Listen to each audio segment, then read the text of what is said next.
dari TOR yang disampaikan ke saya diawali dengan bagaimana memilih topik. Nah, sebelum sampai ke topik, saya lebih suka melihatnya dari ide, karena ide ini yang paling susah sebetulnya. Ide ini yang paling membawa tantangan bagi mahasiswa dan selalu membuat mahasiswa tidak percaya diri, yang sebenarnya nggak perlu juga untuk merasa seperti itu ya.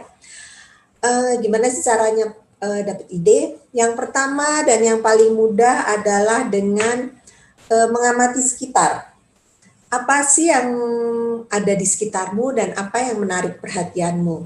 Nah, pada saat ini memang ini terutama untuk mereka yang di 2016 dan 2017 ada kerugian karena wilayah sekitarnya, ruang sekitarnya itu sangat terbatas karena diminta untuk tinggal di rumah dan di luar aktivitas yang terjadi juga tidak senormal hari-hari biasa ya.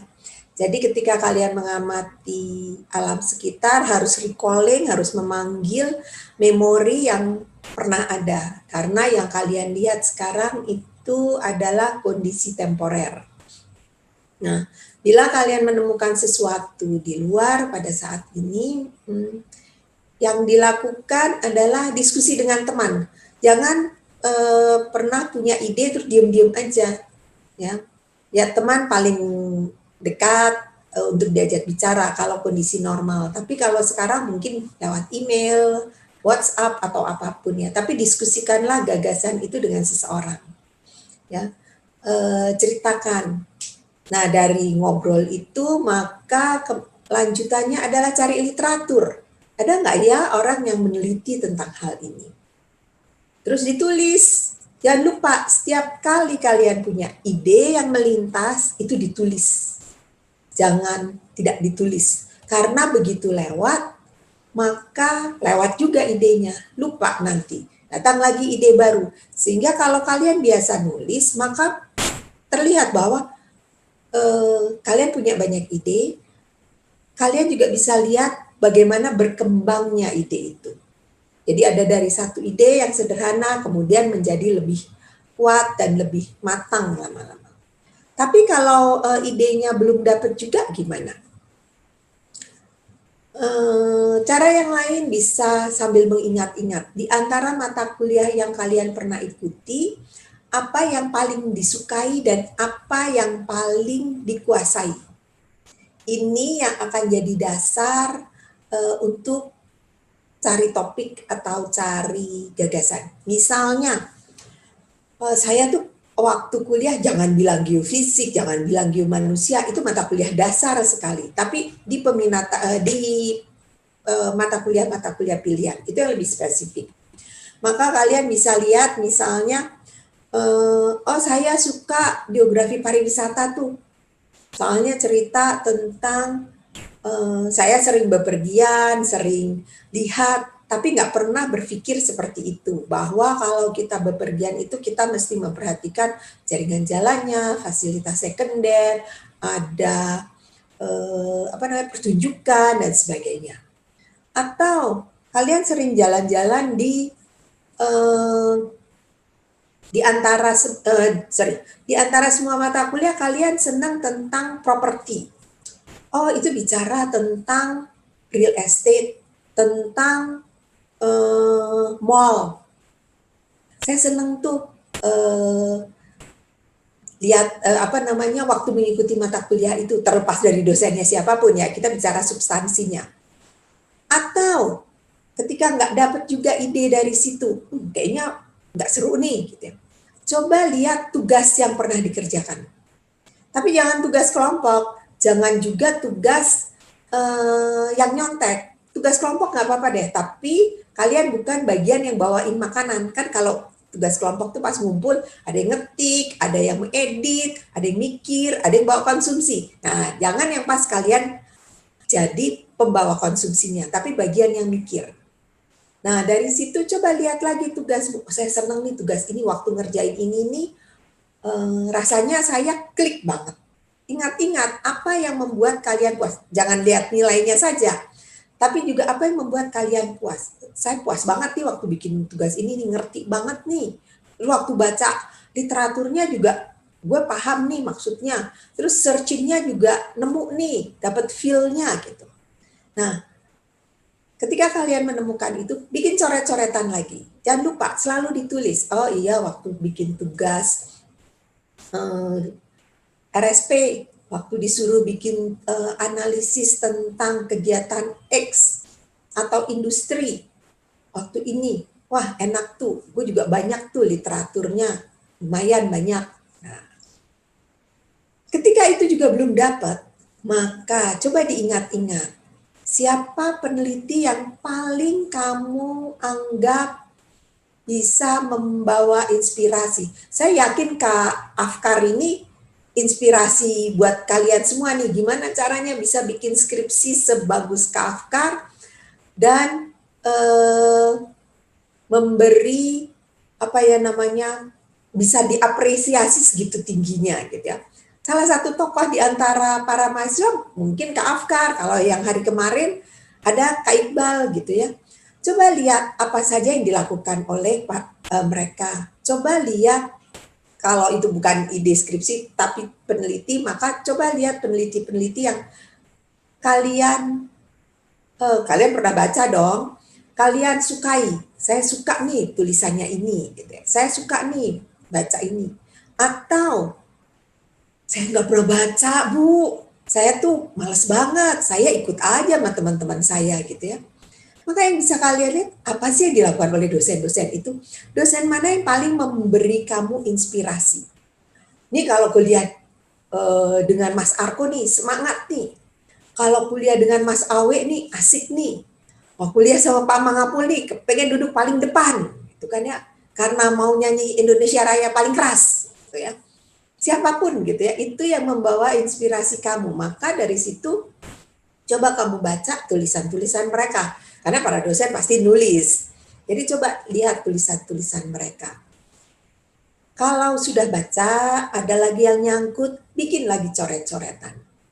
Nggak mungkin dari berbagai macam pendekatan ya, ada lihat sekitar, baca dari penulis, lihat tugas, dari mata kuliah, dan sebagainya. Kalian nggak menemukan diri kalian sendiri. Pasti kalian akhirnya menemukan, saya tuh sukanya ini. Saya tuh seneng kalau seperti ini. Maka dari situ datanglah ide. Oh, kalau gitu saya mau nulis tentang kehidupan orang-orang yang ada di permukiman kumuh, misalnya gitu ya.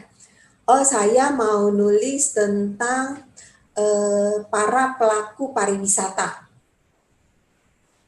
Apakah itu pedagangnya, ataukah itu pengusahanya, dan seterusnya, dan seterusnya. Saya mau bikin tulisan tentang bagaimana memasarkan produk di musim pandemi. Kenapa saya kasih contohnya itu? Skripsi tentang pariwisata yang bicara tentang fasilitas sekunder, atraksi wisata dan sebagainya, itu udah banyak sekali. Ketika kamu datang dengan itu, baik pembimbing maupun penguji nggak akan baca skripsimu. Percayalah, kalau dibaca ya gitu-gitu aja. Ini udah 1000 kali nih gitu. Nggak ada yang seru lagi gitu. Tapi kalau kamu datang dengan sesuatu yang baru, maka itu akan dibaca. Nah, ketika kamu datang ide, maka yang kamu mesti, setelah kamu punya ide dan kamu cari literatur untuk menguatkan idemu, maka kalau cari literatur sudah tahu caranya ya, tahun terbaru dan sebagainya dan sebagainya. Maka pastikanlah apakah idemu banyak dikaji orang. Kalau banyak dikaji orang, artinya idemu sedang tren saat ini. Seperti misalnya contoh pandemi, ya, sedang tren. Apakah sedang tidak banyak dikaji orang? Mungkin saat ini sudut pandang orang tentang topik itu berbeda. Atau sudah tidak banyak dikaji orang. Karena udah banyak hal baru yang lebih menarik gitu ya. Jadi kalau kamu kemudian, nggak apa-apa, yang penting gue lulus. Bikin aja pariwisata yang fasilitas sekunder. primer dan sebagainya yang kayak kakak-kakak kelasnya tinggal diganti tempat. Boleh sih boleh gitu ya. Tapi jangan berharap kalian akan diingat seperti Kak Afkar. Jangan berharap kalian akan diingat seperti Kak Iqbal. Nggak ada yang ingat skripsimu. Jangan berharap juga orang akan membicarakan skripsimu seperti skripsinya Kak Tias gitu. Ngomongin yang makhluk-makhluk yang aneh dan sebagainya ya, dengan tradisinya dan sebagainya. Nggak ada orang yang akan bicarakan skripsimu. Udah lulus ya lulus aja. Kamu sendiri juga nggak akan baca lagi tuh skripsi. Boleh? Ya boleh aja sih, kan tujuannya lulus gitu ya. Tapi seneng nggak kamu kalau skripsinya kayak gitu? Nggak ada orang yang memberi apresiasi lebih.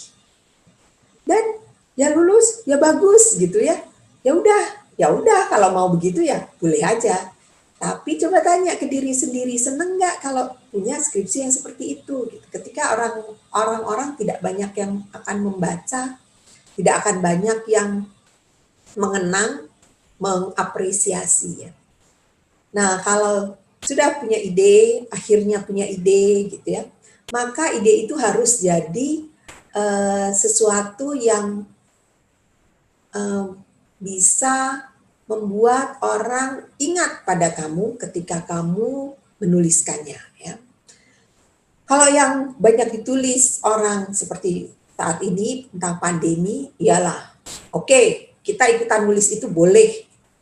Enak tuh, literaturnya banyak, yang ditanya banyak, informasinya mudah dicari gitu ya.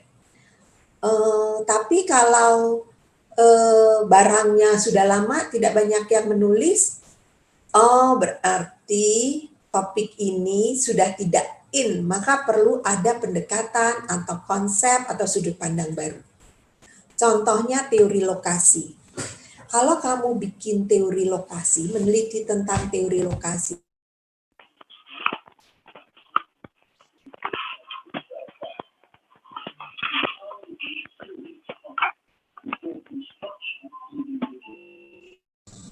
ada yang